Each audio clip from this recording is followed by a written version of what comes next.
World Pro Racing, where sim racing becomes real.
Senna was a god. No one could even dream to follow him. I'm from a very humble background. The role of women at that time were really difficult. This is so dangerous. You are risking not only your life, but also my life.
World Pro Racing, where sim racing becomes real.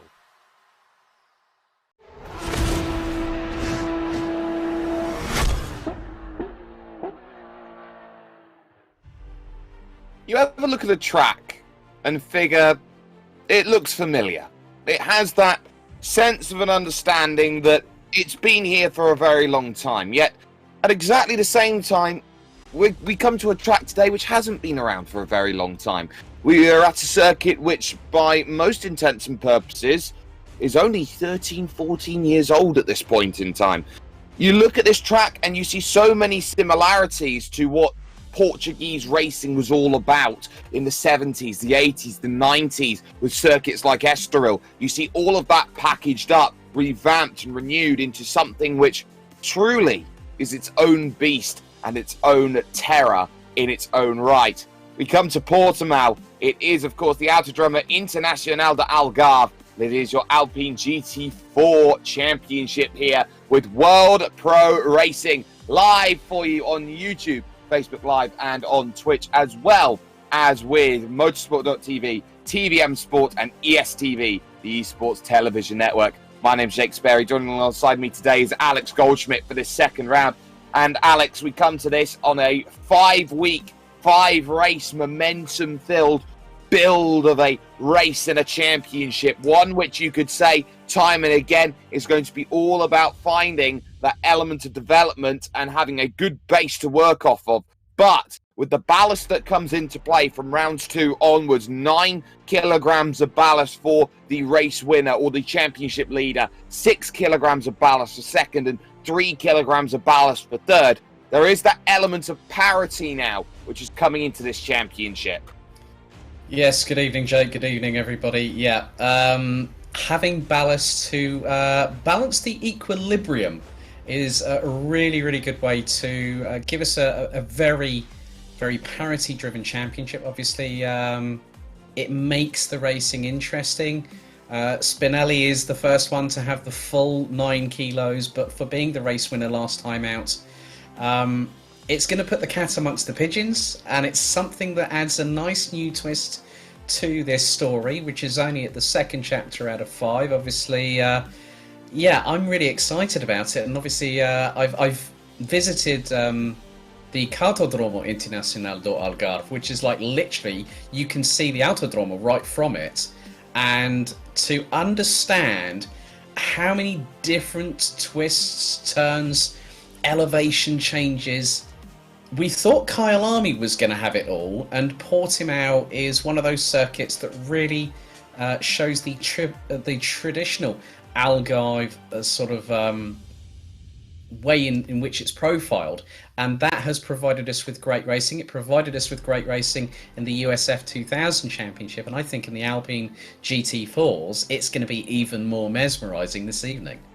I definitely think it will. We've got a 2.89 mile circuit, or 4.65 kilometres around this place. Some very, very aggressive turns out there. Turns which you don't traditionally get to see in terms of track design, and you don't often get to see in terms of what you would call the traditional base of tracks you go to. But this is the sort of track you look at now, and you go to Autodromo Internacional do Algarve, and you look at it really, Alex, and you say, as we move over right now, look at practice going on at this stage, it's really something that you'd say, you look at, and this has all the makings of a legendary circuit with legendary corners, and all it needs is time, and I would say a little bit more of a get up and go, and it's right there amongst all of the great named tracks that will be out there.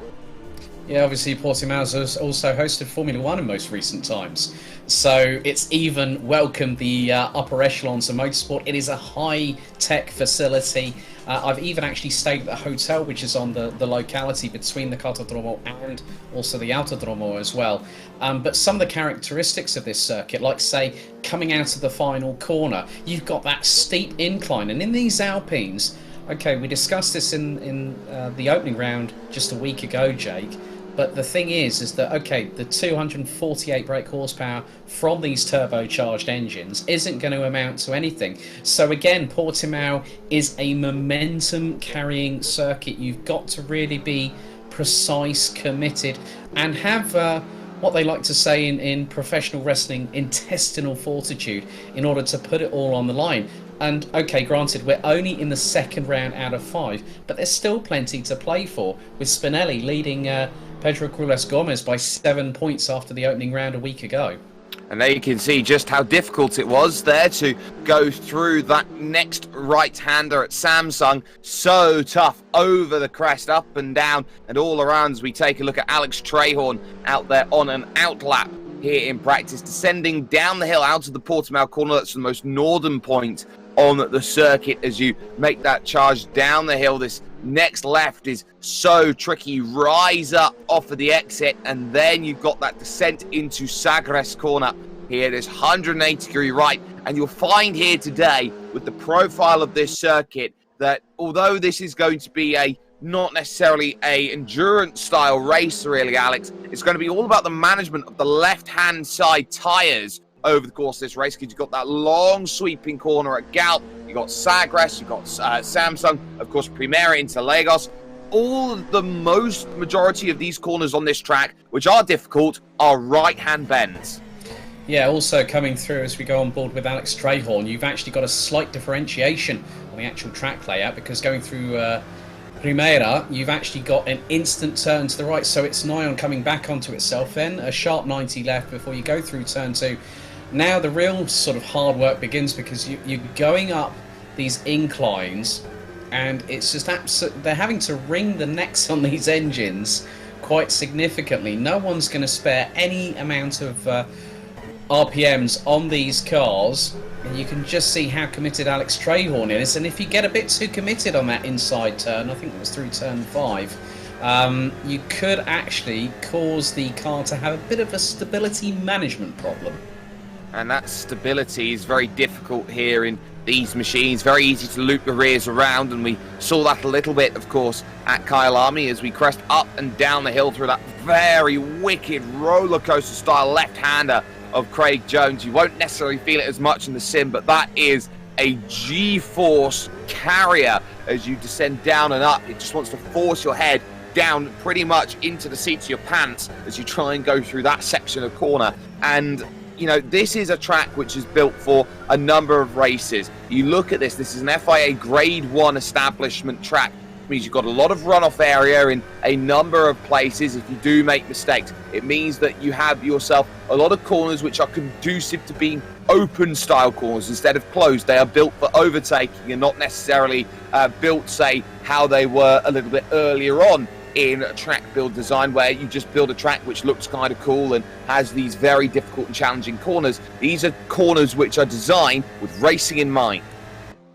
Yeah, very much the case. Alex Trahorn, fastest in his free practice session, a 1:53.394. He was fastest in Sector 2. Alessio Spinelli rounds out the top two. Current points leader with 42 to his credit. 35 for Pedro Corrales Gomez, who actually finds himself in 4th position. As there's Casey Lagarde. He's running pretty well at the moment. 1:54.157 for the number 69. Obviously, we do have the father and son duo, Casey being the son, Vance being the father. Vance actually running in P5, just 4/100ths slower than Pedro Corrales Gomez. And it seems like this ballast might be having a little bit of effect, but at the moment here, Jake, it seems that Corrales Gomez is not coping with it as well as he might be in comparison with Trahorn and Spinelli. Well, for Pedro Corrales Gomez in 4th position, I don't think he'll be too concerned right now with times in practice. Of course, this is only practice times. It's all about how much you are willing to show to everybody else, more rather than what you can actually show, which is where qualifying comes in, and of course that all-important race. And I'm sure that a lot of drivers will be out there and searching and hoping that the times they can put together on the board over the course of practice, qualifying, in the race can just be quietly measured as they go around this fantastic Portuguese circuit and work out where they need to be. We look at Vance Lagarde, for example, right now, and both of the Lagardes is going through Torre VIP. This is going to be a very important race for Vance and Casey Lagarde in terms of what they want out of this championship. Of course, the internet went, nope, didn't want to race at Kyalami about a couple of laps into the race, which didn't help them out last time, but this time, they're on the back foot by a good substantial amount of points. If they want where they need to be in the championship, they've got to score and score quick. Yeah, along with Vance and Casey Lagarde, who scored 2 points at the season opener at Kyalami a week ago. Darrell Russell also equal on those points, and that's between 13th and 15th in the standings. And then there's 14 points up to the 12th place driver, and that is Anton Valle Gonzalez, who is currently rounding out the 14 strong, just under 4.1 seconds off in free practice. We've got a couple of drivers that are not here tonight. We've got Giuseppe Gnazzo and Samuel Rasul. So those drivers have said that they are unable to make it tonight and will be back for the next round, which will be at Adelaide in just 7 days.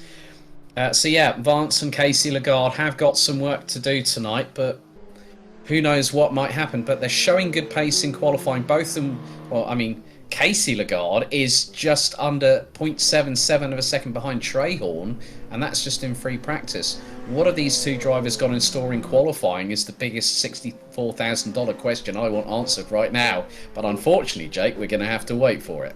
We certainly are, and of course we find ourselves in the very, very south of Portugal at this stage with this Portimao circuit. Of course, we're not too far away from all of the work being done in and around, but they know what they need to do here in this race, and that is to be nicely calm and committed through their practices and their qualifying. As we talk about this car being a momentum-based car, of course, to make sure that you get everything nicely sorted, because it doesn't have all the power that you can compensate with by putting power down and having that ability to run up through the speed. If you make a small mistake, it is compounded, and compounded heavily around this place, especially through that opening sector that we've just seen Alex Trahorn go through. Look how high those yellow anti-cut curbs are as you go through that opening sector of the lap. You definitely have to be at some point aggressive with them to get the time out of the track. But too aggressive, you're popping yourself up on two wheels. You're starting to be a little bit too concerned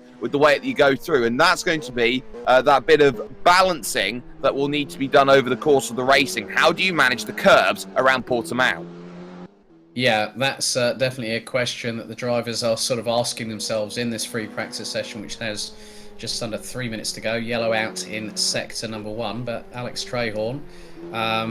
I think we've also got some people in the chat on the YouTube channel, so a big thank you to them. Someone's been saying, yep, Team Racing Dad. Well, it's got Racing Dad emblazoned on the driver and passenger door panels of that car, and there's been a general consensus. There is going to be no private qualifying of 5 laps per driver now, Jake. We will have a full public 15-minute qualifying session for all future rounds of this championship, which will be really good for us because we'll be able to see it and call it as we see it. We certainly will, and I'm sure that these drivers will be hoping that is a very good opportunity, especially here today, because you talk about these sorts of championships, an open qualifying or an open style of qualifying, and the one thing that these drivers will be looking at over the course of the work that they've got to do in qualifying is that long front stretch. Of course, you talk about draft, it's very important. You got that run, of course, to 6 over at Torre VIP, and you would say that although it's not the biggest thing in the world, you get a run through Galp onto that long front straight, you've got yourself an extra 2, maybe 3 tenths in the bag, just heading your way down to that Primera chicane. Yeah, very much the case. I mean, it could even be as high as maybe 3 to 4 tenths, depending on how good a run you get out of turn 15 at Galp. But yeah, we'll probably see quite a bit of that whilst drivers jockey for position. Alex Goncalves exceeding track limits ever so slightly there. I think that was going through Samsung in turn 8, and now going through into the left at 9, known as Craig Jones, before the double right at turns 10 and 11. It just really gives an indication of how much these drivers are having to work. We thought it was difficult enough going through the S's at Kyle Army, but now going through like Samsung, through Craig Jones, you know, you've got a very, very distinct steep incline, and there you see Alex Goncalves nearly losing the back end, really clipped the inside apex curb going through what was turn 13 before Sagres, but that just shows how hard they're pushing. But still, Trehorn leading the session. Spinelli just over 2 tenths adrift. Casey Lagarde rounding out the top 3, and they're covered by just under 8.5 tenths of a second. So a good bit of closeness in terms of the session itself, Jake. And yeah, we've got some new drivers. We welcome Jon Dix with us. He was in the USF 2000 Championship. He's currently P6, and there's the checker flag out for free practice.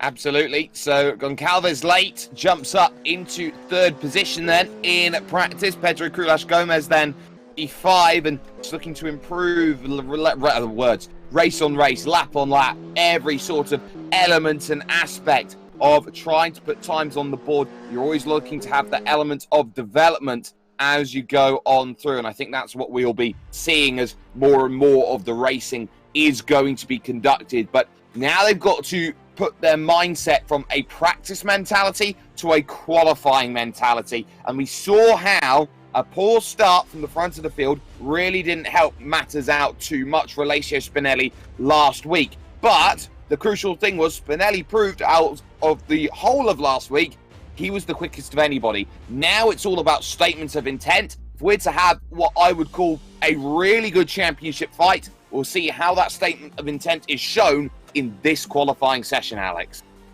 Yeah, I mean, Spinelli has got 9 kilos of ballast. You know, Trehorn is looking rather quick out there. So looking at it from this perspective, I think there's going to be a few more drivers in the mix.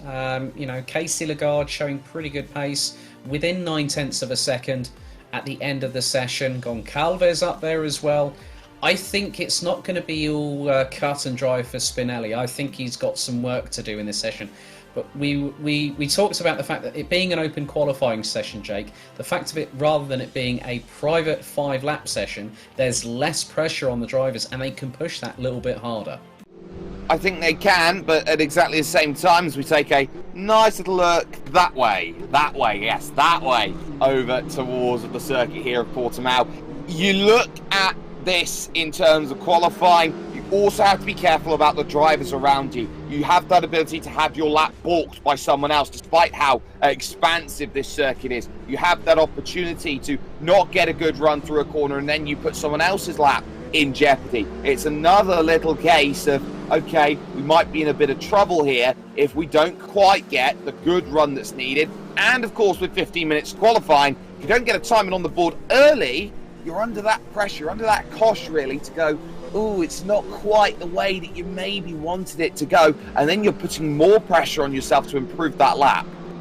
And also one of the other things is track position, because you know, if you decide to leave it a couple more seconds before you exit your pit box in the garage, that could make all the difference, because then you might be able to strategize and go, yeah, I'll leave it another 5-10 seconds. They'll be looking at the track map, seeing what the other drivers are doing, and maybe see if they can get themselves into a window of opportunity where they can really, really maximise that potential of a fast lap. Of course, ladies and gentlemen, if you are brand new to the action here, World Pro Racing, watching for the very first time, you can join in the action with World Pro Racing heading over to worldproracing.com/events. You just saw it on the screen. We've got events going on all the time here as drivers figure out exactly what they want in this first qualifying laps, which are out there on track right now. But if you're brand new, if you're a veteran, if you want to get in on some sim racing action, now is the time to put yourself in the mix. So up the hill goes Trahorn through turn 5 on this layout, making the charge here, which is now a 2.91 mile circuit, or a 4.68 kilometer track. Now is the focus. Into 6, you descend into the corner, and it's effectively a slingshot as you come out of Torre VIP, and all the way on that run up towards turns numbers 8 and then Samsung at 9. That's that slingshot mentality. You go through the middle sector. It's almost like driving a roller coaster as Trahorn gets very much out wide going through that section of road. Yeah, it's him and Spinelli have set exactly the same first sector time of 35.967, which is actually quicker by the nigh on 5/1000ths of a 3/10 from Alex Goncalves. And Spinelli has just gone and put in a 42.690 in sector 2, but Trahorn was a little bit quicker than the number 67, who is the current championship leader. So at the moment, the battle lines are starting to be drawn between Alessio Spinelli and Alex Trahorn in the battle for pole position, with 11 minutes and a quarter still to go in this qualifying session. Jake, I'm rubbing my hands with glee. I'm looking forward to this mano-a-mano battle, but I don't think just Trahorn and Spinelli will be involved. Of course, she's Spanish on a Portuguese track. Hand-to-hand combat then, as they make that charge. Spinelli fastest by 0.3 of a second then. Alex Trahorn was down 1/10.5 in that second sector, and then a further 1/10 and a bit in the third. So that's why the time falls away. Sharp jumping up to 6 as we look at Pedro Crulas Gomez making his way through the Galp corner, trying to really maximise that run on the exit. Minimal steering inputs through there. You don't want to scrub any speed. And a 55.2, only good enough for P7 to sort things out in the early goings. Drivers like Carapo, for example, having a really good start up in P5. Jörn Dix right now in the 14th position, the 14 car in 11th position, trying to get that Rhineland Birch machine up through as teammate Birch goes P8. Yeah, looks like there's a couple of German viewers watching, cheering on Jörn Dix at the moment, because I can see the German language in the chat. So, guten Abend is all I'm saying on that one. But yeah, Carapau was 8th last time out at Kyle Army. So the number 11 really showing some good pace, but also the Lagardes are factoring in. Casey is 4th at the moment, 1.236 seconds off a provisional pole, and Vance is just under 1.5 seconds. But the biggest news is Pedro Crulas Gomez at the minute is in 7th, and Jörn Dix has just gone up to P8, and that was on a 1 minute 55.263 as Crulas Gomez now starts to respond, goes 4/1000ths quicker in the first sector. That is a purple first sector then for Pedro Crulas Gomez. That is faster than anybody out there at this stage. On the brakes, going through the right. Little bit of traffic in front is not going to be helpful through this big left through at what is going to be turn at number 13. 14 comes up then, this hairpin as they try and put the power down. Little bit of correction then in that Alpine A110 GT4. They all are as they go through Sagres corner, trying to get nice and neat and narrow. It's down only 0.2 on Alessio Spinelli in that middle sector. This is looking like it's on course for 3rd position, passing that 85, I believe, of Johnson going through the final corner, and we'll see what the drive is like over towards the line for Pedro Crulas Gomez. We're in fair weather conditions, and it's that final sector where it's falling away, 1.4 seconds down. So that final sector, it's clear, it's Sagres, I believe it is, that's corner of trouble right now for Pedro Crulas Gomez. Yeah, for those wondering what the horn is, it sounds like that's for when people are actually entering the pit lane, as Andy Birch goes P3. Personal best in all three sectors, 1 minute 54.779. So that brings him into the battle for provisional pole, maybe even second, which will put them on the front row. But Spinelli, even with the 9 kilos of ballast, has muscled that Alpine to 1 minute 53.6. Jon Dix up in sector 2. And goes across line, stays P8 as there was a brief yellow out there in sector 1. So obviously someone's hit the return to garage button there for quali. But Spinelli also going purple in sector 1. So this ballast for him, the number 67 from Blue Bolt Racing, quite clearly not holding him back. But it's one thing in qualifying, it's a completely different other proposition in the race itself, Jake.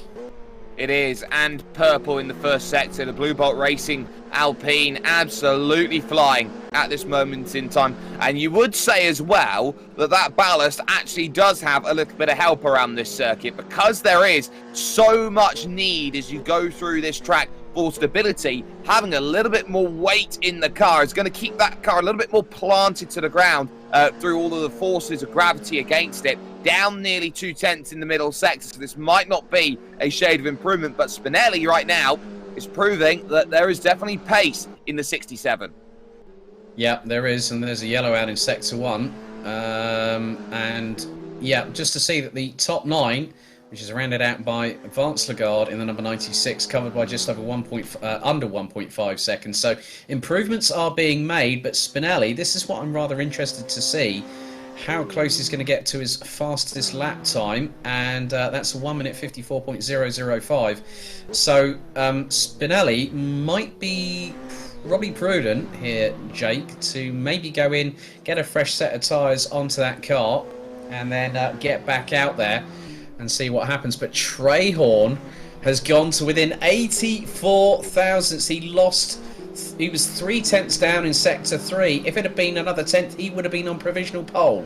And those are the spoils. Can't get all three sectors correct. The time's going to fall away. Goncalves has just moved up into third as we take a look at Jon Dix coming up through turn number 5 over towards that run to 6. So it is getting a little bit crowded at the moment up at the top. Birch has just moved up into 4th position, by the way. So now that means you start wondering, okay, where does everyone need to be? Top 9 split by less than 1.5 seconds. You got the top 10 split by 1.7. So we've really got a close field here. A lot closer, you would say, than it was at Kyalami, as here comes Vance Lagarde going on to start a flying lap.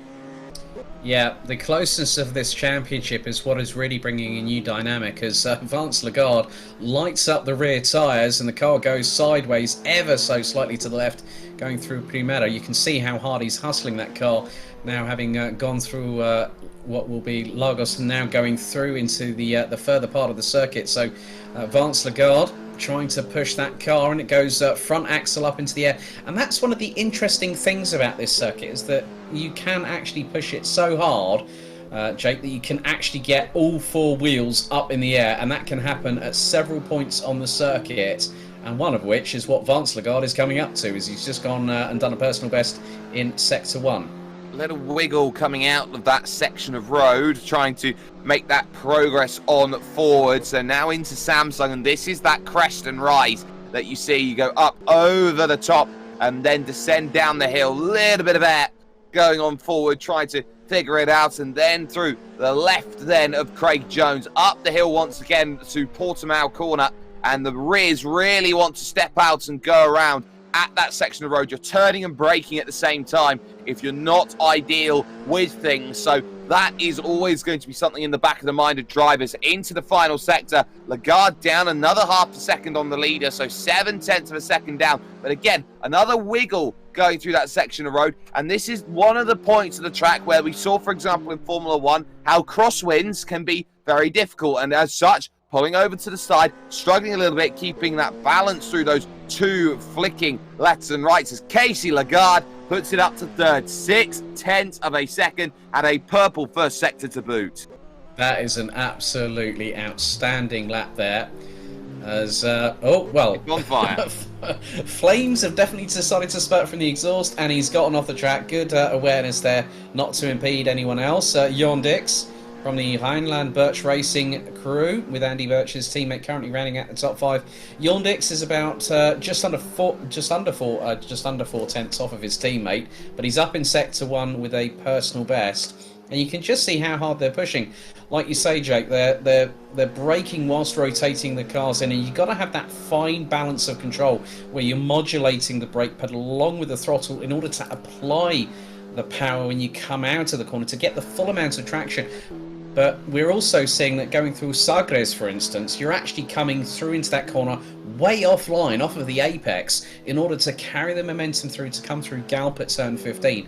And again, this is just one of those corners where it really can catch you out if you try and hustle your way pretty quickly through it. But Jon Dix is up on both first sectors, goes P5, 9 tenths off of Spinelli, who still leads qualifying with just under 2.5 minutes to go. Just is the answer, because Trehorn is up 3 tenths in the opening sector. No doubt, I would have thought, from the draft he received on his flying lap. So now into this middle sector, we've got Spinelli in a bit of trouble. Big push wide going through towards Samsung corner, and a little bit of correction going off of the exit there is going to put a little bit of time back into the pocket of Spinelli's hand at this stage. So now what can you do as you head through to Portimao corner? A big wide line being taken, trying to maximize the apex entry to the second half. And yes, down by nearly a tenth in that middle sector, but it's still up by 2 tenths overall over Alessio Spinelli. So it is still very much there for Trehorn. We saw how the final sector was the one where it all fell away, and there was another little correction going through down the hill, a little bump maybe hit going through that section. Now finally to Galp corner. How have you got it all stacked up as you go through the right? This could be important here because we've got 1:20 remaining on the clock. They are allowed to finish the laps that they start, but how much of a statement message is this going to be to the line? It is just there, 9 thousandths clear. Well, I mean, the thing is, he was on course for 1:53.3 on that particular occasion, but losing a little bit of time in Sector 1 and, Sector 2 and Sector 3 there. Goncalves up by a little bit. He's just under 3 tenths off. There's a yellow out in Sector 1, but it's very close between Trehorn and Spinelli for pole position, and I'm wondering if Spinelli's going to be able to respond. It looks like he's on an outlap, or he's on his way to crossing the line. As long as he does so before the timer hits 0, he'll then have an opportunity to do that flying lap and see whether he can pip Trehorn. But I think Trehorn's just left his best effort right up until last, and you don't want to put all your cards onto the table and expose your hand if it was sort of like, say, poker, Jake. So Trehorn, I think, might have done enough, but Spinelli's got to respond, and he's got to do it now. Someone responding is Goncalves, purple in the middle sector, then is down about 3 tenths of a second. This is good enough for third at the moment, making that big charge through Galp. Checkered flag comes out, pushes a little bit wide off of the exit. You've got Lagarde out there on track as well, and that is good enough for third. 3 tenths off. Great time from Alex Goncalves, puts 2 Team Racing DAG cars up in the top 3. But what is Spinelli doing? He's 2 tenths down in the first sector, but crucially he is green through that first sector. We know he's better through the second and final sectors. You can see the brake discs glowing heading into Samsung there, trying to get the car slowed down. You don't have much time to respond from making 8 into 9, but now heading up to Portimao. We'll keep an eye on that middle sector time. How is it looking? 2 tenths down after Sector 1. At Sector 2, it's up there, and it was a purple middle sector by 700ths of a second. So still down here, of course, on Alex Trehorn. But that final sector is where we've seen Spinelli look so good and so planted through this sort of lap, taking it nice and comfortably through the right-hander, and now charging away towards that final corner of Galp. We have seen some times come in. Dix is now up into P5. Pedro Crulash Gomez currently is in 6th position at this stage, and Goncalves remaining third with Lagarde in 4th. There goes Spinelli to the line. He improved on that final sector, but it was all about the first sector which couldn't gather everything back up together again. So Alessio Spinelli can only manage P2, but what a qualifying we have just seen there. And is that not an important statement of how two different driving styles come together? One driver very good in the opening sector, one driver very good, Alex, in the final sector.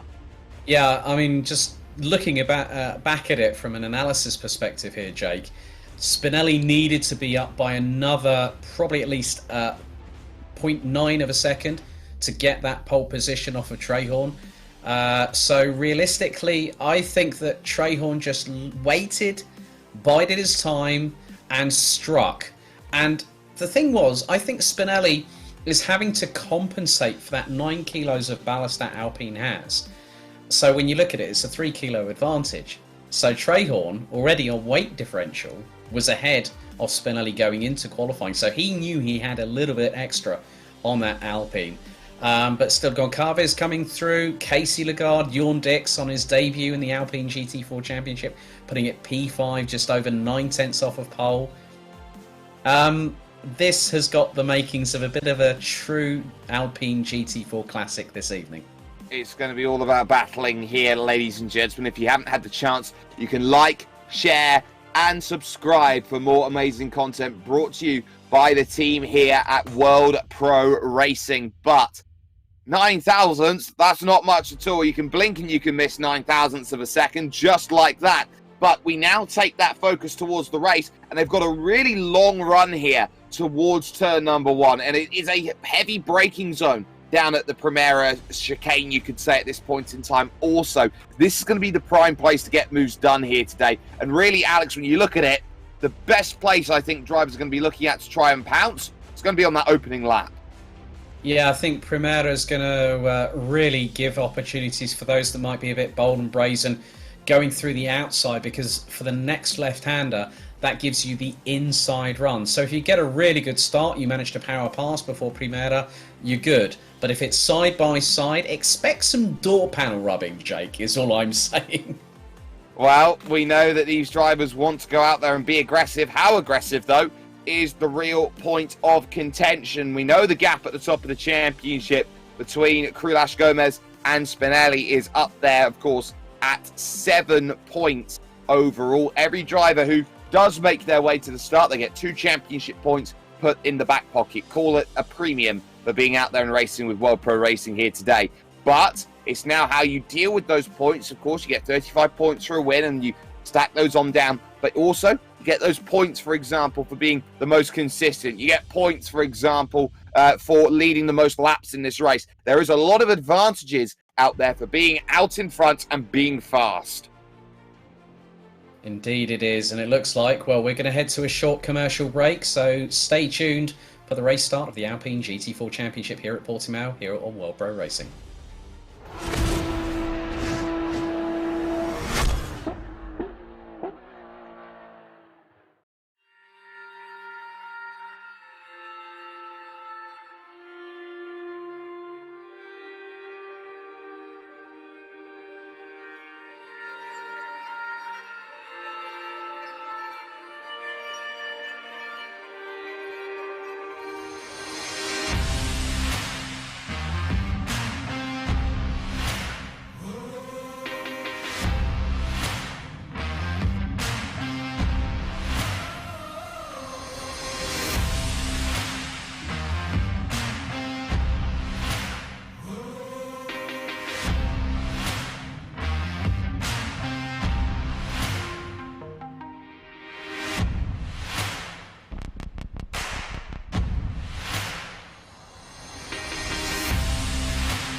And welcome back, ladies and gentlemen, to the World Pro Racing action that we got here today. The Alpine GT4 Championship in full flow at this moment in time. We just find ourselves a couple of minutes away from the start of racing action. Jake Sperry, Alex Goldschmidt here to bring you through all of it. And Alex, really, now this is where you start to feel those nerves. You've got a little bit of a warm-up session that goes in about 5 minutes to get those final tweaks in on the set to make it happen, and then you're in full race mode. You know that you don't have any real opportunities to sit back and relax and, you know, have a fun time of it. You got to go out there, you got to race, and you are racing for points, and crucially, you're racing for opportunities out there as well, because with more points comes more opportunities to get closer to the title. Indeed, and obviously as the season gets on its way, Jake, you know, we're sort of waiting for that fire to be ignited in the bellies of all the competitors as the red mist will descend. They will go into turn one. They may be, like we saw at Kyalami, 3 wide, which can really put the adrenaline spikes through us here in the virtual commentary box. So the biggest question I need to sort of say here is Spinelli going to have a bit of a clanger of a start like he had last time at Kyalami? We're only moments away from finding out, but it looks like they're all readying up on the grid. It definitely looks that way, of course. Those drivers with the odd-numbered grid positions, you would argue, have slightly a bit of an advantage. They'll be on the rubbered up line there on the left-hand side, and that will give them maybe a better launch off of the grid. It descends down towards Primera at turn number 1. It's a very unique front stretch where it's almost like the front straight has been completely raised, as if you put it into a video game, for example, and tried to make sure it, you know, plateaus off almost a bit like Table Mountain. So you've got that, which also works in. These drivers then will be going around for their 1 pace lap then as they work out how they go through. As the starting order is on screen for you, Alex Trehorn will be on pole position for this one, with Alessio Spinelli, main leader in the championship, alongside Alex Goncalves starting third, and there you can see in 4th position one of the Lagardes there. Jörn Dix going from 5th, with Pedro Crulas Gomez 6th, with Andy Birch 7th, and João Carapo there in 8th place. Vance Lagarde then, of course, father to Casey, who's up there in 4th position. There is in 9th, with Francisco Valle Gonzalez in 10th, Stephen Johnson and Trev Sharp 11th and 12th, with Anton Valle Gonzalez and Darrell Russell for Atlantic Motorsport making up the 14 drivers then that will be looking for good opportunities on this second race of the championship. And the focus being now to get a little bit of warmth here, Alex, into the tyres as they get themselves ready for action here today. Yeah, they'll also be warming up the brakes and also settling in. And they'll have the blinkers on, pretty much like a prized racing horse, ready to run out of the gates and go hell for leather. And that's what we're going to see here tonight. On board with Alessio Spinelli, the current championship leader, coming into this round by just 7 points. And he now knows that he has got a bit of a fight on his hand, because Trehorn has secured pole position by the closest of margins, 9 1/1000ths after the 15-minute qualifying session. And that has really given us a little bit of an appetizer ahead of the main course this evening, Jake. It certainly has, as they make their way through the middle sector. We have seen so many times before just how aggressive you need to be in these sorts of races to make sure that you are absolutely on it and ready to make things happen. Now, it's worth keeping an eye out on how big those gaps are starting to form. If you are a little bit too, I would say, quick and eager on a formation lap, you pretty much will undo all of that hard work.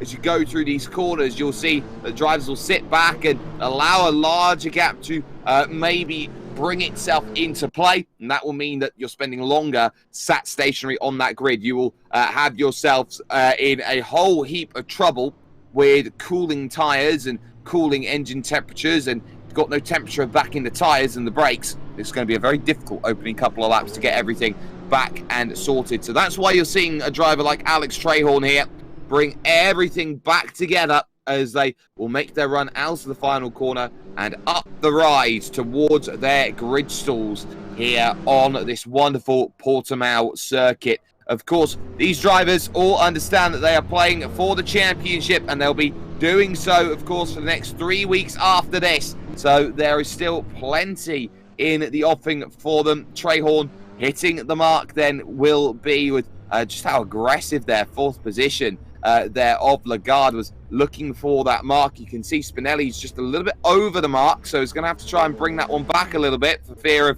of that start not being ideal. Looks like just okay on the line, so we'll keep an eye on that, see whether there is going to be any form of penalty of the like for Spinelli for overshooting the grid stall.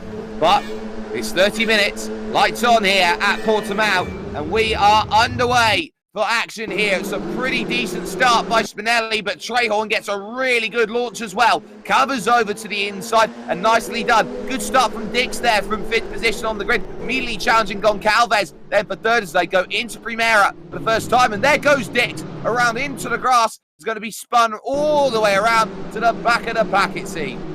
Yeah, possibly a little bit of contact between him and Casey Lagarde, I think, because the way that Jorn Dix got an absolute rocket ship style start, that really, he put himself around the outside. Andy Birch now up into P5, well, in P5, but you can just see now Steve Johnson up into 7th position, so Jorn Dix now starting to come back, and Vance Lagarde is actually at the back end of the field, along with, as it's 2x2, going through Torre VIP at that particular moment, and that's with the likes of Johnson, Sharp, and then you've got Carapau in the number 11 battling away for 8th and 9th place. So already going into turn 1, I thought there might be a possibility of someone getting a little bit of contact, but I didn't expect for it to be Jorn Dix being sort of pushed towards the outside of Primera. Sometimes it can be as easy as that to run into those troubles, but there is Pedro Crulas Gomez in P6 and is being completely harried here by Johnson behind. Stephen Johnson wanting to make some good progress here and has a 6 kilogram advantage here in terms of weight in trying to get through. Crulas Gomez on the back of Birch as well, so these drivers getting themselves nice and close, and they're already 5 seconds off of the race lead, and this is where you start to feel the issues on the left-hand side tyres. You've got to save them over these 30 minutes. You go through that big left, a bit of side-by-side behind, as I believe that is going to be Dix and Vaya Gonzalez then changing places there with that run through the final corner. It will be a follow-through from Russell as well as they take the rise up the hill. It's a wonderful four-car scrap right at the back of the pack, and suddenly, hello, let's go 3 wide towards Primera. This could end in tears. A little bit of a back off there from one of the Vaya Gonzalez brothers, and now round you go on the field and everyone scatters around. Oh my goodness me, that was definitely someone being a bit doing a bit of a Danny Rick and lick the stamp and send it. It was more like lick the stamp and miss the post box entrance, unfortunately, there. But Jorn Dix, I think, nearly got collected as well for the second time in nearly as many laps this evening. But Steve Johnson, who started down in 11th position, now up into 6th, and he's got Andy Birch closing in on him. Francisco Valle Gonzalez has got Jorn Dix behind as there's more toing and froing in terms of positional changes. Anton Valle Gonzalez, and it looks like he's going side by side with Darrell Russell. Bit of door rubbing there. That is not going to be because our race stewarding team, our official race director Adrian Figalo, and our race steward George Muscat will be looking over every single accident or incident that has taken place. So for those wondering in the chat, we do have live stewarding. Adrian Figalo actually credited by the FIA, so he has done a multitude of events. So any incident, no matter how big or small it is, will be looked at and will have the appropriate action taken against it. There is Alessio Spinelli behind with no ballast on the car. Is Goncalves, who's really been, over the course of this lap, just harrying and harassing Alessio Spinelli there in second place. Up the rise they go once again, and you really get a good tow they go through. Goncalves a 54.9, fastest lap of anyone. There is a chance down the hill. Gravity can assist you on that lunge down to the inside, but at least not at this moment. We are seeing that move right now, so Spinelli really trying to work. Trehorn hasn't necessarily got massively away in terms of this. But again, look how Spinelli just attacks the exit of that Primera chicane, heading into Lagos there at turn 4. So Casey Goncalves are just trying to stay with, and suddenly these three are now working together to break away from Casey Lagarde in 4th. There is Anton Villa Gonzalez, and that is the move done on Russell for 12th position, it seems, out there on track. And Casey Lagarde is going to be getting a penalty out there, according to our stewarding team.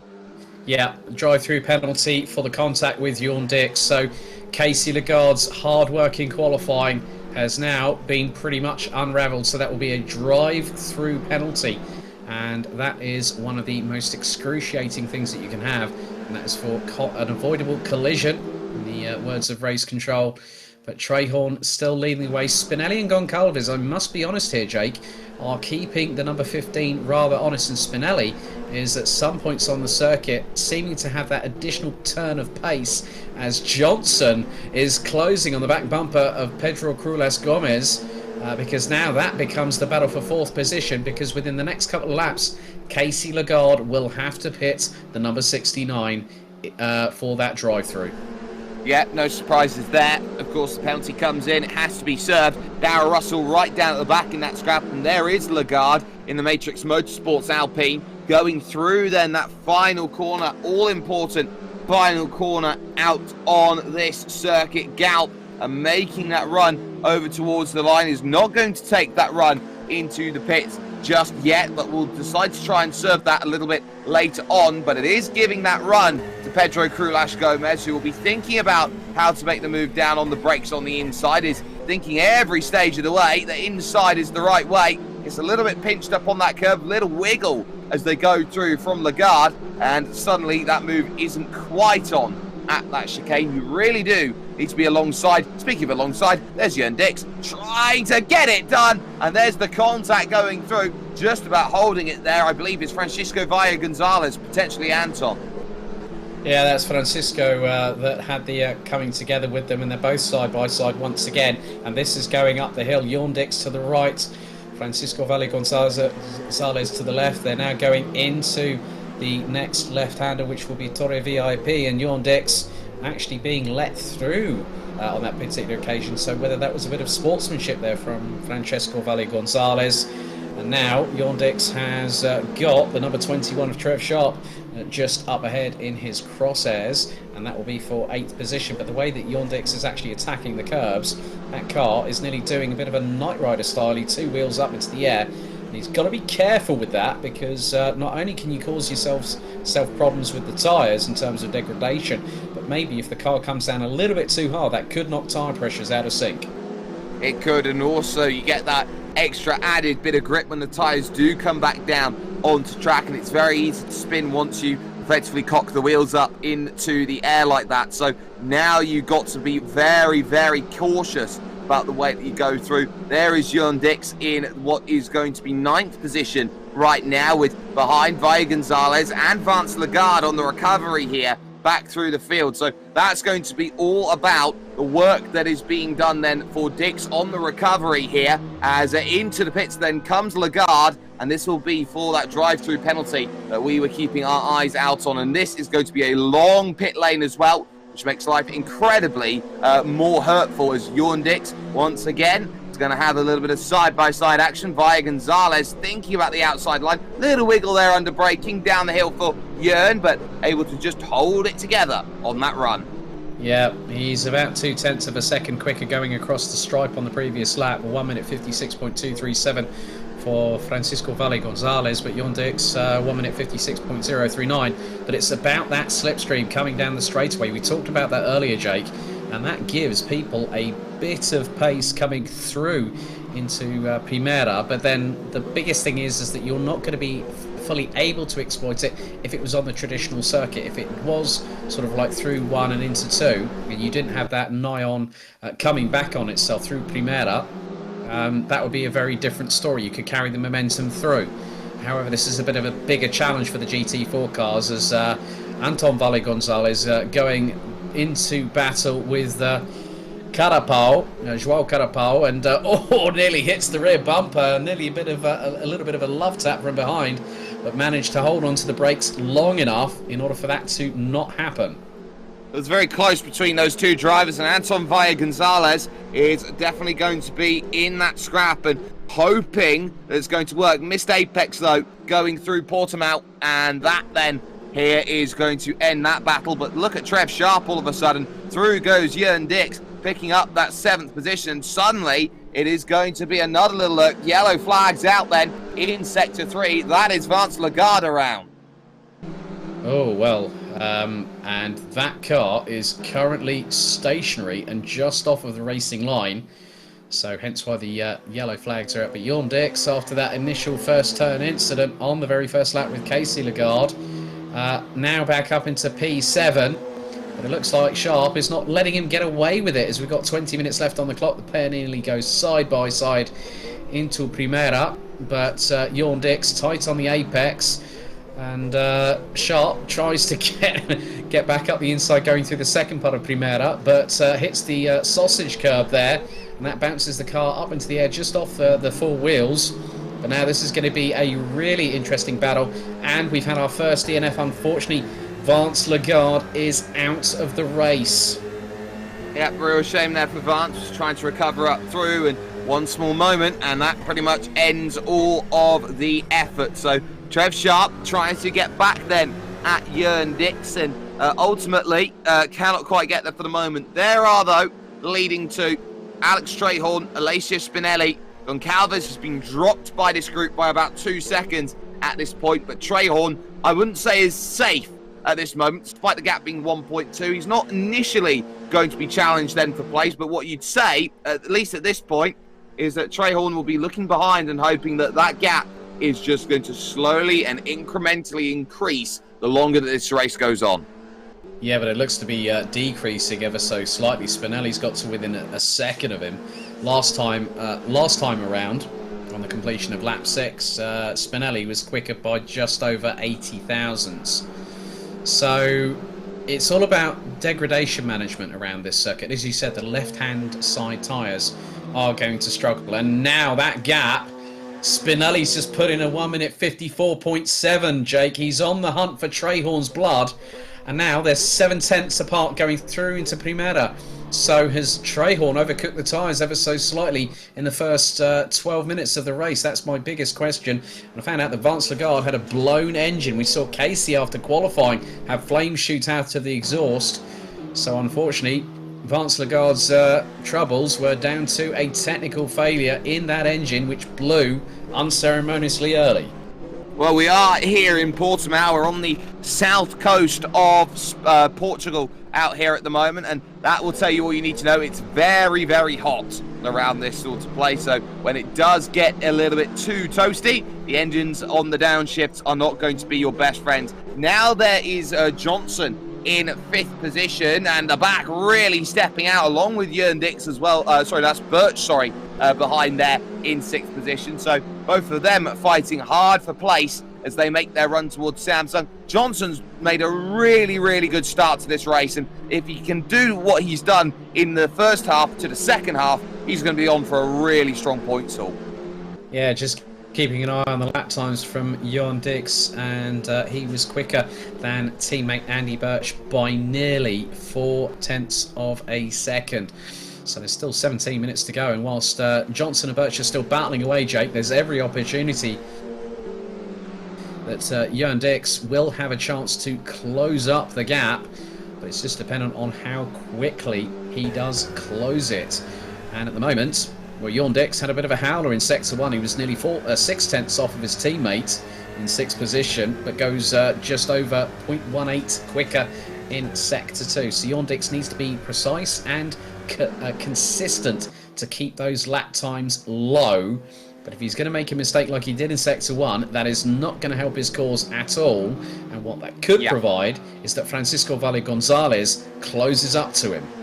Well, here comes the move then. Johnson's not got much on the inside, as here on the brakes it's going to be a tough little move then. There's nothing you can do on that outside into 1 at Primera, so Stephen Johnson then is going to be behind Birch, and of course with Dix behind, it's going to be a case of being a little bit cautious at this moment in time. Looking at the attack straight back though, Johnson's not giving this one up at 5. That is a really unorthodox place to go out there and make a move and search for it. They know they have 7 seconds in the back pocket, of course, to Dix, but if they continue to fight like that, they're going to see 7 seconds. They're going to go just like that. Yeah, well, the gap's now down to just under 6.1 seconds, but that was a great move by Andy Birch there. Just sent it up the inside, but Johnson was quickly on the counter-offensive. Oh, and he's close again to the number 72. And these two are separated by nigh on nothing. You could probably put just about an A4 sheet of paper with them. Probably not portrait, but maybe landscape in order to fit it between the gap that they currently occupy. So this is a great battle between the pair of them. And Johnson, sends it and comes into contact with the right-hand side of Andy Birch. And Birch has no other alternative but to get back. Well, he gets pushed wide as a result of that contact, but manages to get the position back because Johnson did exactly the right thing and let him back past. He knew it was a robust manoeuvre and just decided, well, that's not what I wanted to do. Here's the position back, and it looks like we might be having some more messages from race control imminently. Yeah, we do. So it looks like a stop-go penalty for 10 seconds for Darrell Russell down there in 11th position. So that will pretty much put him right down to the back. He gets all over the grass going through there at Sagres Corner. That's going to allow then Valle Gonzalez straight down the inside. Thank you very much then for that one. So not ideal in the slightest, but at least we've still got some great battles here. Birch has done well to hold off then Johnson over the course of this opening sector of the lap. We've still got the top two out there fighting with 14 minutes to go and under at this stage as Russell is into the pits. Alex Trehorn, Alessio Spinelli. Spinelli's not been able to break inside of about 0.7 of a second for the laps that we have been keeping an eye out on this battle, Alex. And what would you say Alessio Spinelli's trying to find and needs to do over the course of these laps to really put, I would say, a measured amount of pressure, one which you would actually feel does something to Alex Trehorn and the mentality of how he's driving? I think it's just about strategy. You know, you can't, I mean, even though it's a 30-minute sprint race, you've still got to have some element of what your plan of attack is, because Spinelli now has dropped off to the point of just over a second, but has gone slower in sector 2. He was well over 0.2 off of the pace. So whether Spinelli is trying to conserve the tyres and then make sure these kept not too much of a gap, but enough for him to close it. And so if Trehorn's going to pump in the lap times that he's doing, he's currently in the 155.1s. Spinelli did a 154.8. So Spinelli looks to be doing a bit of mid-management. But Trehorn has just responded and put his fastest lap of the race, a 154.9, and Spinelli a 155.0. Yeah. I think it's going to be a tall order for Spinelli to try and attack because he's got more ballast than Trehorn. And Trehorn knows that this advantage is going to help him. But then when we come to the end of this race, Alex Trehorn gets 9 kilos of ballast added in addition. So it's based on the race results. So that could put him and Spinelli level pegging on 15 kilos going to Adelaide in a week's time.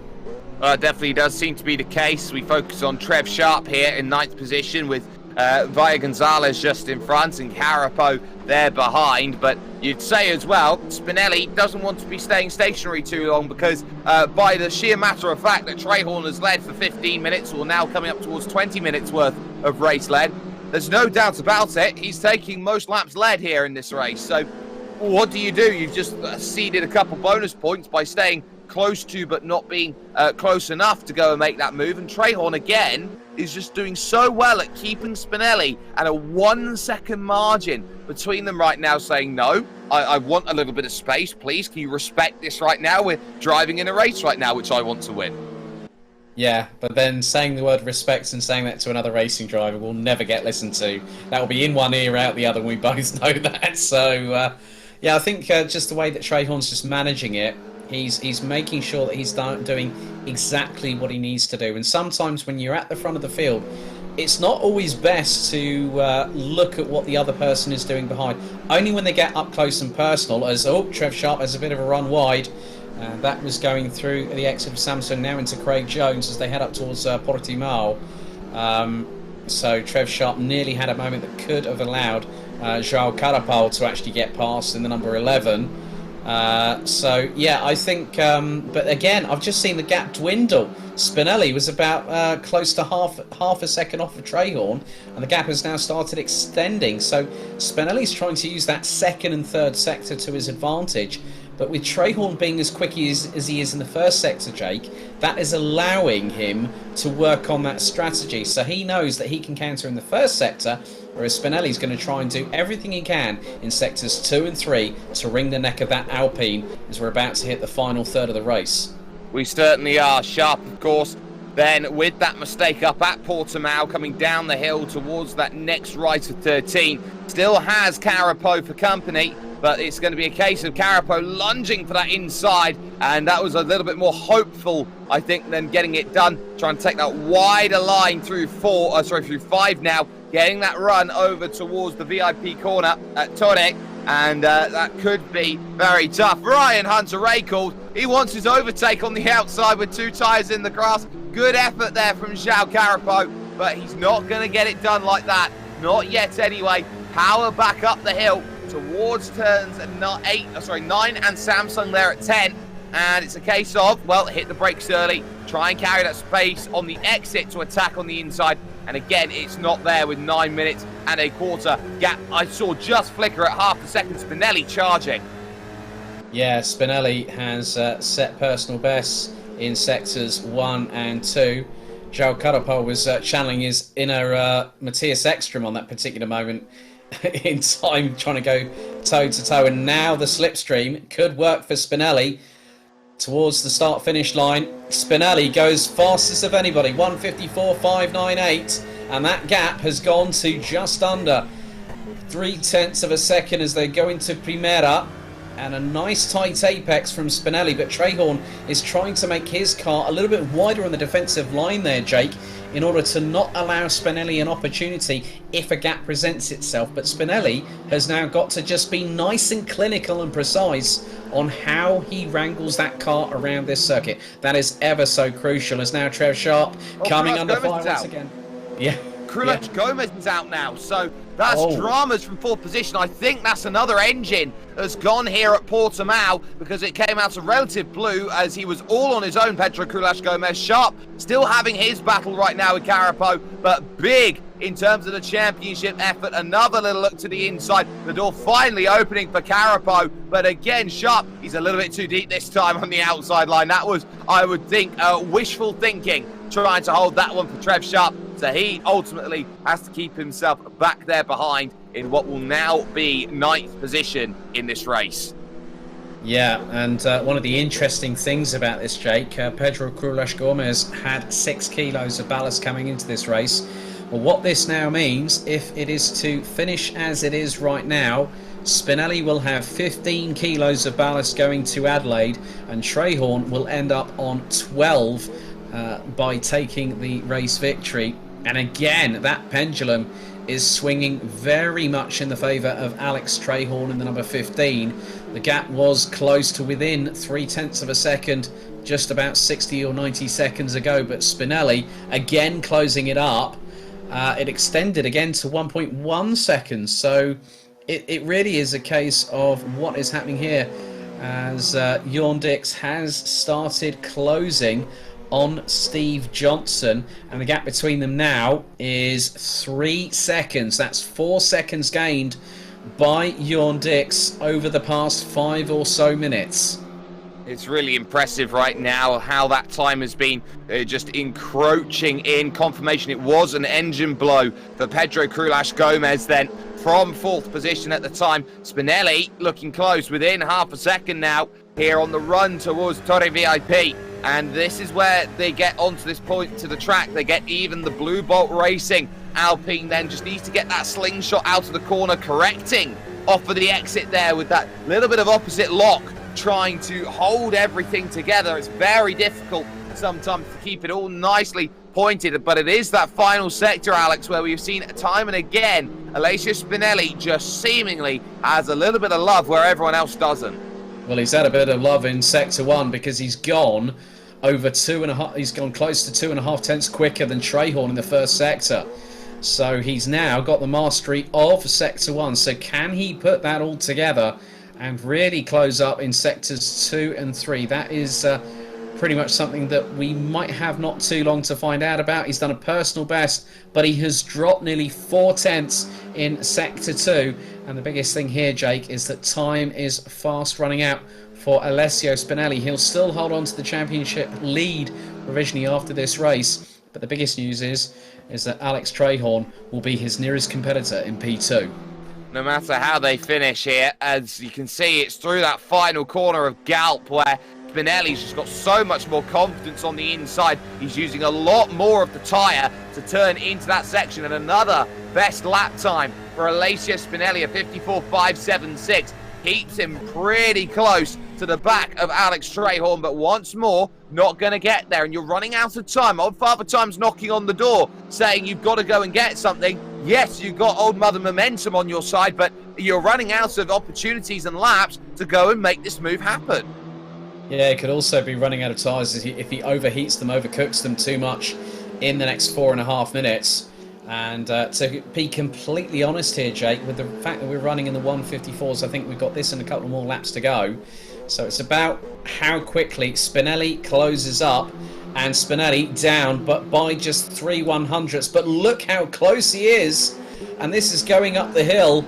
Spinelli has really got his second wind, and now I think Trahorn is starting to not have sort of like the cat in the headlights moment right now, but I think he's now just sort of starting to feel the heat under the collar, as he now knows that Spinelli will close in as they go through turn 9 up towards Portimao. Spinelli has got to start pushing that envelope really, really quickly, and if he can get it done as they go through down the dip into turn 11, the sweeping left-hander up through to 13, Spinelli is fast running out of time, and he knows it.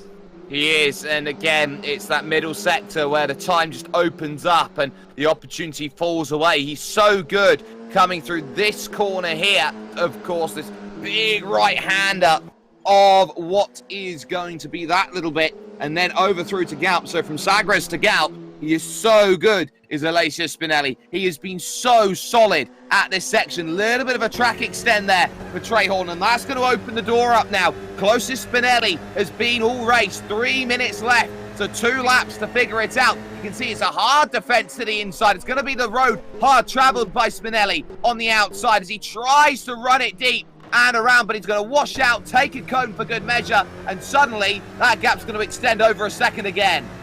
Yeah, what's more, he'd also put in the fastest lap, a 154.4 flat, and he was he did a 35.263. He was 4 tenths quicker than Trahorn in the final sector, and now he's got to do all that work again. And to be honest with you, I think that was probably one of his only, if not his only, chance to get past Trahorn for the victory. But again, he's closing up, going through turn 5 at Torre VIP. Who's not to say that Spinelli could go for a last-minute lunge on the final lap? It is possible. Possible, yes, but probability, that's the other question. There's Francisco Valle Gonzalez fighting it out in 7th, defending hard from Carapo, João Carapo, there in 8th position. So as they take the rise, this is another scrap that we're seeing. Gonzalez running wide, and here will come Carapo with half a chance. Not going to be able to be close enough, it seems, as they will make their way on the brakes. I want to point out just in front, as wide goes Francisco Valle Gonzalez. Thank you very much, says Carapo. We've got Johnson and Dix pretty close together. They're half a second now, the gap between those two as they crest the rise.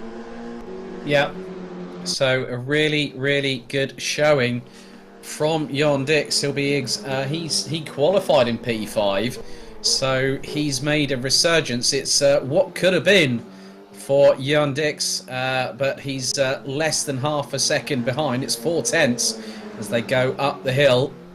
And this is where things are going to get rather tight, and Jorn Dix will just wait and bide his time. He's not going to push like crazy, because they're going to go through Sagres any moment now and then go through Galp. And there Jorn Dix plants it neatly on the apex, runs the car wide to the left, now going through the final corner. I think Jorn Dix could have Steve Johnson and have him cleanly if he gets alongside and past him before Primera, as they both go off track coming out of the final corner.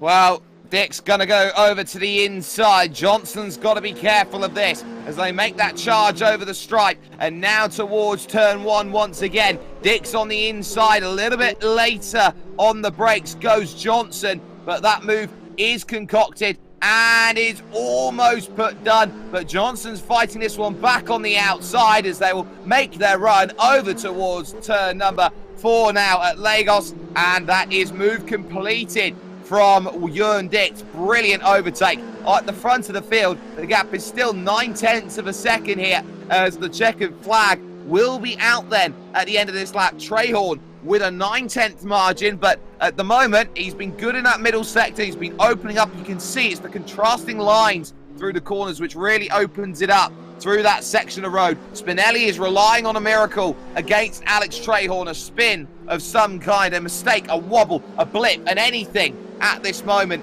And it seems going into Sagres corner for the final time that Alex Trehorn has weathered a very important storm when it has come to this race. This has been one which he has had to be pretty much 100 at every point, and he has proven he's been more than 100. He's been at 110, fending off Alessio Spinelli to the line. Alex Trehorn takes round 2 here at Portimao, with Spinelli just a stone's throw away in second. Goncalves will make it 2 on the podium then for third position for Team Racing Dad, and they have every reason to be happy with the drive that they had today.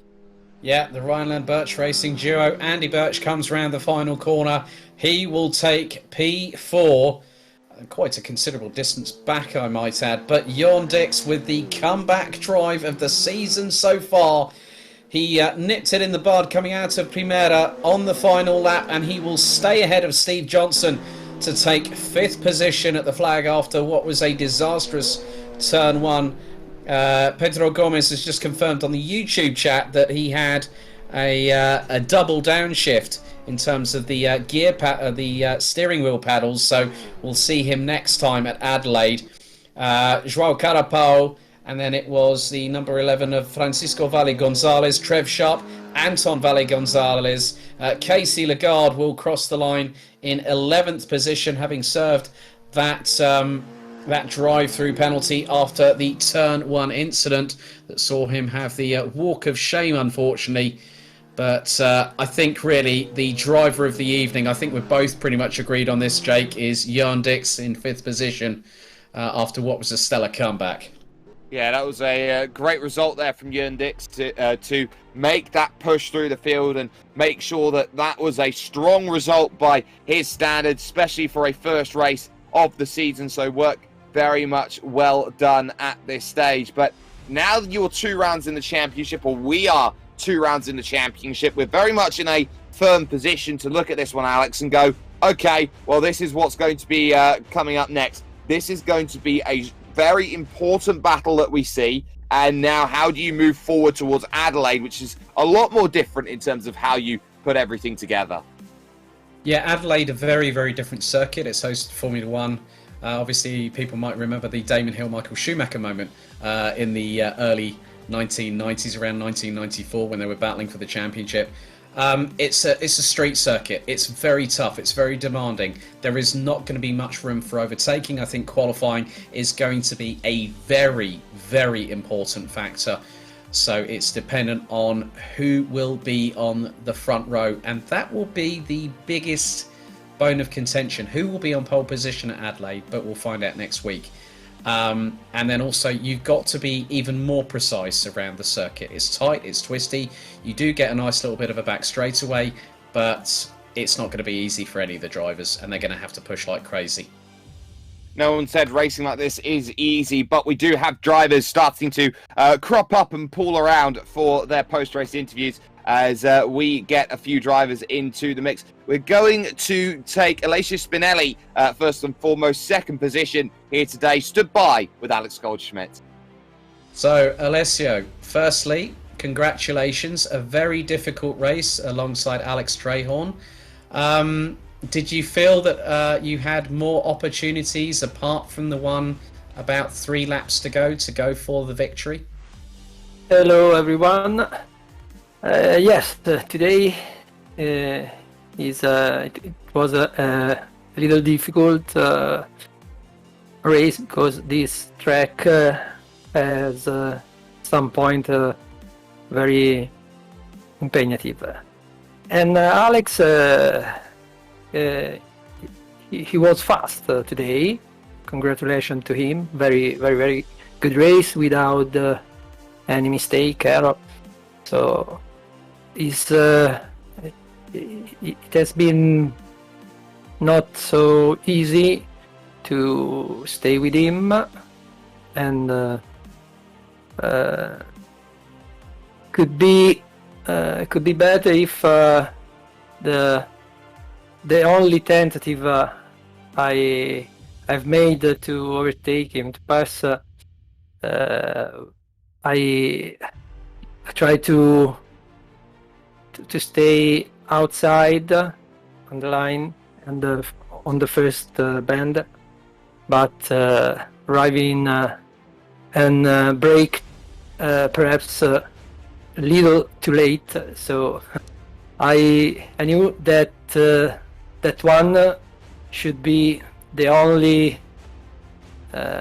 chance to overtake, but unfortunately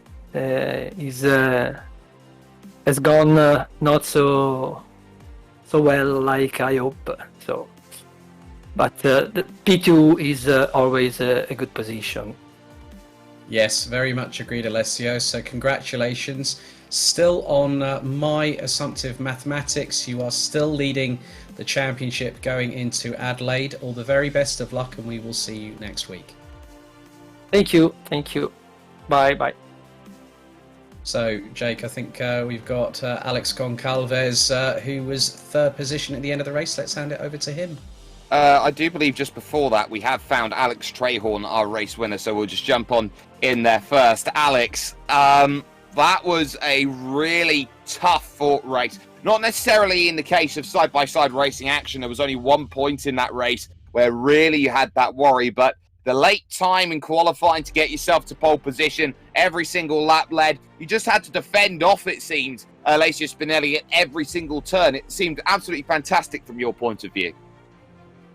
Yes, thank you very much. I'm obviously chuffed with that, but there wasn't much wheel-to-wheel racing, but mentally it was tough because he was always there and he gave me no room for error, and luckily I didn't make any mistakes that I can remember, any big ones anyway, but it still made me sweat, so yeah.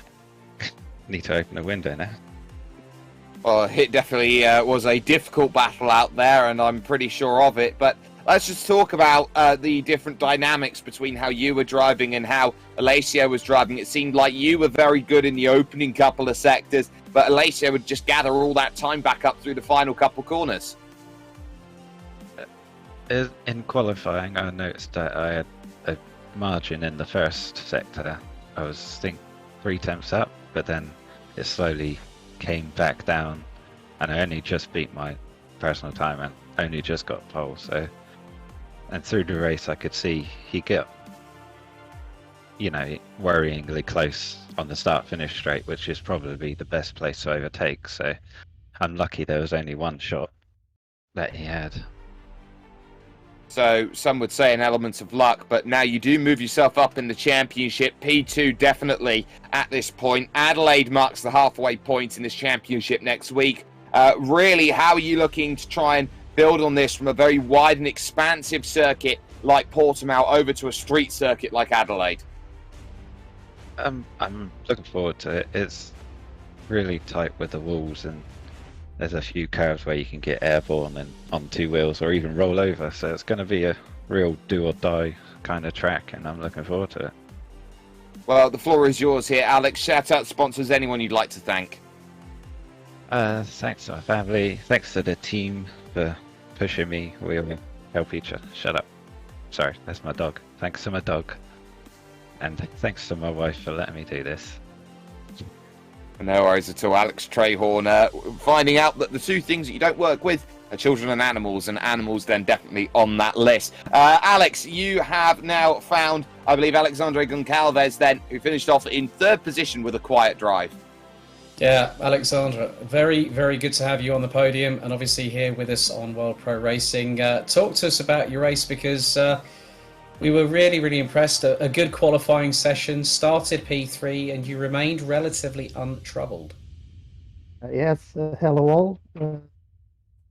I'm very happy to be here on a very sweaty P3. It was indeed a calm race, but that doesn't mean that it wasn't stressful. It's a difficult track. It's very easy to lose the car on some corners, especially the rear, and also the car is not particularly easy, especially when we miss the braking point or the apex, because it's very understeery. So it's sometimes hard to keep the car on the proper line. But overall, I'm quite happy with my results. Those two guys, Alex Trehorn and Alessio, well, those guys are awesome. I was able to follow them on the opening laps. That by itself was stressful enough for me, because I have a huge respect for both of them. And luckily also, I don't know what happened to Pedro Cruz Gomez. He was catching up on me, but then something must happen because he quitted the race. Otherwise, I would have been in trouble. And well, but overall, I'm really happy with my results and looking forward for Adelaide. That it's going to be like Alex Trehorn was saying. It's going to be a different racing experience, and we'll see. Yeah, I mean, unfortunately, Alexandra, the reason why Pedro retired from the race was due to being the second driver in the race to actually have an engine failure, and he was having a problem with his gear shift pedals, so he was double downshifting, and that can sometimes cause an engine blow. And yeah, so we were denied a bit of a battle between you and him. But is there anyone that you'd like to sort of give a shout out to, such as sponsors, friends, family? Yes, well, I forgot to mention on my previous talk that let's not forget that Alex Trehorn and Alessio were running with the ballast and I wasn't. So for that reason, an even special congrats to them, because I mean that really means that they are awesome. Thanks. I would like to thank the team. Alex is here, and also João Carapau is also part of the team. They help a lot, and of course thanks to the family that supports me on this, and thanks to you guys, because you also, I think, do a great job here. Well, Alexandra Goncalves, thank you very much for joining us, and we wish you all the very best of luck in a week's time. Okay, thank you. Bye bye. So oh, sorry. We both went so at the same time. So I there we know. have it here, ladies and gentlemen. That brings to a close the action that we have brought to you today from the Alpine GT4 Championship, the second round here at Portimao on the rFactor 2 platform. 1 week from this moment in time, we will be at Adelaide in a land down under, and we're going to be so very intent on enjoying that along with you. If you haven't had the chance already, you can like, share, and subscribe to World Pro Racing for more amazing content. And of course, you can catch us YouTube, Facebook Live, with Twitch, of course, with ESTV, the Esports Television Network, with TVM Sports, and with Motorsport.tv as well. From the team behind the scenes, the stewarding team of Adrian Fagayo and George Muscat, from Justin Mifsud, who's been out there as race director, and of course, Alex Goldschmidt alongside me. My name's been Jake Sperry. and Spinelli had that chance to put a little bit of distance in, but it was a case of just keeping at an arm's length. Alex Strayhorn picks up the second round of the championship, and we are on for a real duel, it seems, for 3 more rounds of sim racing action. We'll join you next week when it comes to the action here with World Pro Racing, where sim racing becomes real.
World Pro Racing, where sim racing becomes real.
Senna was a god.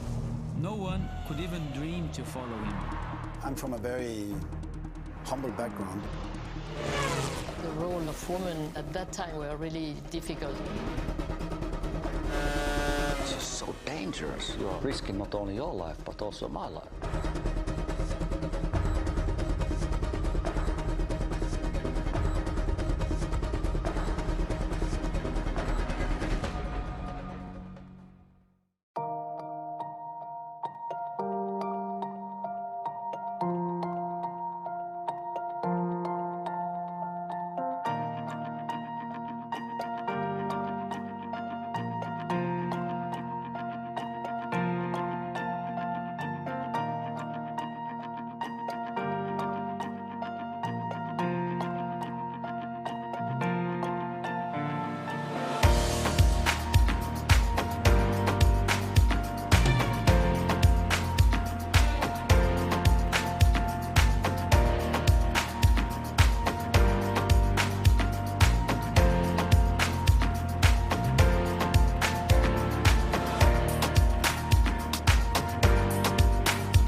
World Pro Racing, where sim racing becomes real.